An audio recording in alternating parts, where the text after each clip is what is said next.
Shalom, selamat pagi Bapak Ibu serta saudara yang dikasih oleh Tuhan. Kiranya berkat, damai sejahtera dan sukacita dari Tuhan Yesus Kristus senantiasa menyertai kita sekalian. Sebelum kita mendengarkan firman Tuhan dan renungan, marilah kita berdoa. Tuhan Allah Bapa yang Maha Baik, kami sungguh bersyukur atas kebaikan dan kemurahan-Mu, karena Engkau Tuhan yang selalu melindungi dan memberikan pertolongan dalam kehidupan kami. Jika saat ini kami akan mendengarkan firman-Mu, kami memohon Tuhan mengurapi kami dengan Roh Kudus-Mu agar kami dapat mengerti dan memahami apa yang Tuhan sampaikan kepada kami, sehingga iman dan karakter kami semakin hari semakin berkenan di hati Tuhan. Mampukan kami untuk menjadi anak-anak-Mu yang mentaati firman-Mu. Terima kasih Tuhan. Di dalam nama Tuhan Yesus Kristus kami sambut berkat firman-Mu. Amin. Bapak Ibu serta saudara yang terkasih, bacaan firman Tuhan saat ini diambil dari TP2, kitab Yesaya pasal 59 ayat pertama dan kedua. Demikianlah sabda Tuhan.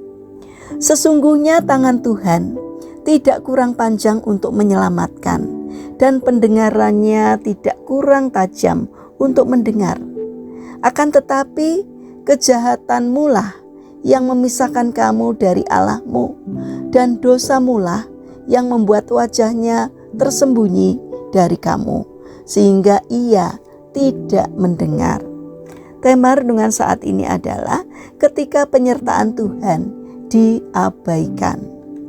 Bapak Ibu serta saudara yang dikasih oleh Tuhan Yesus Kristus, banyak orang percaya berdoa agar Tuhan menyertai hidup mereka. Kita sering memohon berkat, perlindungan, dan tuntunannya setiap hari. Namun ironisnya, seringkali dalam kehidupan nyata, kita justru kurang menghargai penyertaan Tuhan itu sendiri. Kita kadang bertanya, kapan saya tidak menghargai penyertaan Tuhan? Jawabannya mungkin lebih dekat daripada yang kita sadari. Kita tidak menghargai penyertaan Tuhan ketika kita tidak lagi hidup dalam ketaatan dan lebih memilih untuk menuruti keinginan daging. Ketika kebencian, iri hati, dan ketidakmauan untuk mengampuni dibiarkan bertumbuh di dalam hati. Ketika kebohongan menjadi hal biasa, doa mulai diabaikan, ibadah terasa tidak lagi penting, dan firman Tuhan jarang kita baca. Semua itu perlahan menciptakan jarak antara kita dengan Tuhan. Sering pula kita berdoa agar keluarga kita diberkati, usaha suami atau istri berhasil, anak-anak menjadi penurut dan berhasil di sekolah. Namun di sisi lain, gadget, pekerjaan, dan kesibukan justru menyita waktu dan perhatian kita dari keluarga kita. Kita lupa hadir secara utuh bagi pasangan dan juga anak-anak. Kita juga menutup mata terhadap orang miskin, lemah, dan yang menderita di sekitar kita.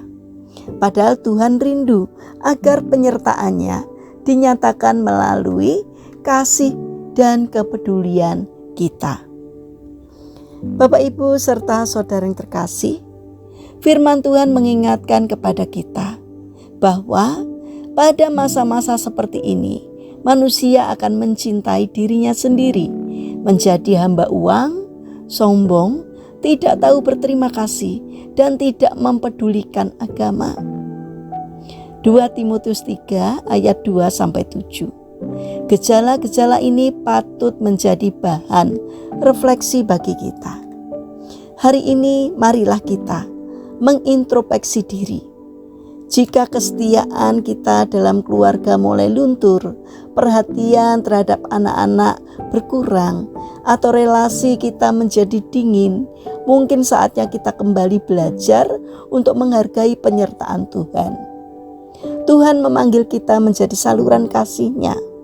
Jangan sampai hidup kita yang seharusnya membawa berkat justru menjadi racun bagi orang-orang yang ada di sekitar kita. Mari kita menjadi berkat bagi sesama kita. Mari kita berdoa. Tuhan Yesus yang Maha Baik, terima kasih karena Engkau setia menyertai kami. Ampuni kami jika kami sering mengabaikan penyertaan-Mu melalui dosa dan kelalaian kami. Ajarilah kami untuk menghargai setiap berkat dan kehadiran-Mu dalam hidup kami. Pimpin hati dan pikiran kami agar kami menjadi saluran kasih dan berkat bagi keluarga serta sesama kami. Bapa yang Maha Baik, kami mendoakan bagi mereka yang mengalami permasalahan dan kesulitan hidup. Kiranya mereka tidak menyerah dalam menghadapi kesulitan, melainkan bangkit berjuang.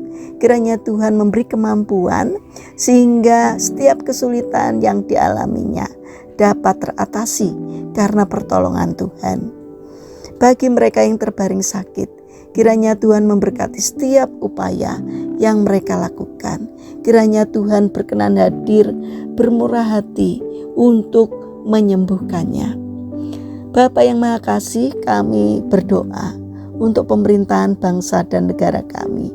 Berikanlah hikmat-Mu kepada para pemimpin dan pejabat pemerintahan, agar di dalam menjalankan tugasnya seturut dengan pimpinan Tuhan.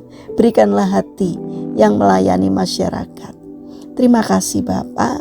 Kami ingin menyerahkan seluruh aktivitas kami sepanjang hari ini ke dalam pimpinan Tuhan. Sertai dan berkati apapun yang boleh kami kerjakan, sehingga dapat mendatangkan berkat dan sukacita, tidak hanya bagi diri kami, namun juga bagi sesama kami. Terlebih kiranya apa yang kami lakukan boleh berkenan di hati Tuhan. Terima kasih Tuhan. Kami serahkan doa dan permohonan kami kepada Allah yang hidup, yang kami kenal di dalam nama Tuhan Yesus Kristus. Amin. Puji Tuhan Bapak Ibu serta saudara yang terkasih, kiranya firman Tuhan dan renungan hari ini dapat menjadi berkat bagi kita semua. Haleluya.